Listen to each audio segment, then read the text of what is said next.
Supply, demand, and prices are very important. They affect most aspects of our lives every day. And in turn, how we respond to these forces influences their future patterns. Now, it says here that supply and demand are fundamental to economic analysis and among the most important tools that economists use to understand the world. It's a bit like learning to ride a bike. You get on, buckle up, try to find your balance, push off, pedal away and hope for the best. You might fall off, but if you do, you just try again. You learn by doing it.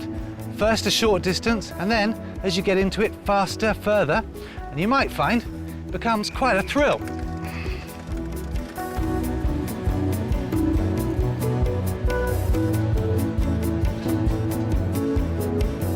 If you ask an economist what causes a change in the price of a product, he or she will probably answer that it's the forces of supply and demand, and follow this with a discussion of what lies behind these forces and how the relationship between supply and demand determines the price of that product. During the discussion, just to make sure you understand what's being said, the economist might start drawing demand and supply curves.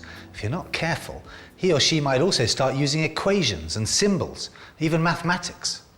In other words, to think like an economist, you must think demand and supply. But let's forget about the graphs and formulae for the moment. This is not so much about learning words and memorizing formulae, but more about remembering that economics is common sense. And you all have some understanding of it already through your everyday experiences as a consumer. All this series aims to do is give you tools to organise and complete your knowledge of the economic world you live in. You'll be challenged to analyse what you experience, to investigate what you see and what you're told. If you work with these tools and try to apply them to the shifting economics in your life, you'll start to develop the patterns of critical thought that suddenly make economics seem logical. Now, resist any urge to just try to memorise everything. The truth is that if you apply the theory to your own life, you'll find economics simpler, more enjoyable, easier to pass, and more relevant. You'll start to really see how it all works. Things like understanding that behind every price, whether it's the price for cheese or a hamburger or petrol, medical services, electricity, education, you will find the forces of demand and supply.